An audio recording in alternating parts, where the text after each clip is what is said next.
சற்று முன்னர் இந்தியா ஐரோப்பிய ஒன்றியம் பற்றிய செய்தியில் படங்களை ஒளிபரப்புவதில் நேர்ந்த தொழில்நுட்ப தவற்றுக்கு வருந்துகிறோம். குழந்தை பருவத்தில் உடன் பருமன் பிரச்சனைகளை எதிர்நோக்கியவர்களின் கதைகளை எடுத்துக்காட்டும் ஒரு கலை கண்காட்சி பிள்ளையின் உள்ளத்தை புண்படுத்தாமல் ஆரோக்கியமான முறையில் எடையை குறைக்க ஆதரவு வழங்க முடியும் என்பதை கண்காட்சி வலியுறுத்தியது. தேசிய பல்கலைக்கழகம் இந்த கண்காட்சியை நடத்துகிறது.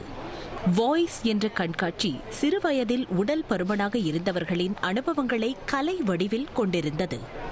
புகைப்படங்கள், கலைப்படைப்புகள் மூலம் அவர்களது அனுபவங்களுக்கு குரல் கொடுக்கப்பட்டது.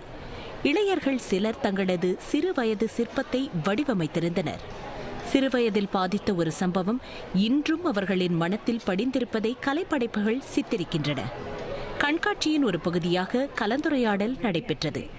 உடற்பருமனான பிள்ளைகளின் காதில் விழும் வார்த்தைகள் அவர்களை எவ்வாறு பாதிக்கின்றன என்ற கேள்வி முன்வைக்கப்பட்டது.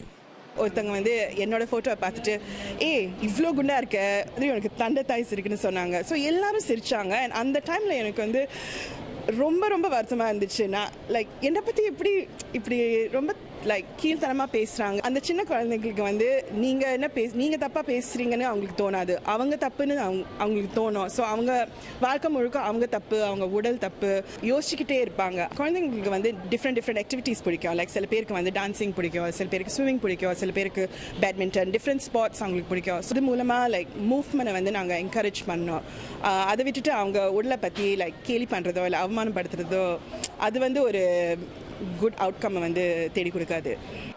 உடல் பருமனாக இருக்கும் பிள்ளைகளை கேலி செய்வதை விடுத்து அவர்களுக்கு தேவையான ஊக்கத்தை அளிக்க வேண்டும் என்பதே கண்காட்சியின் மைய கருத்து.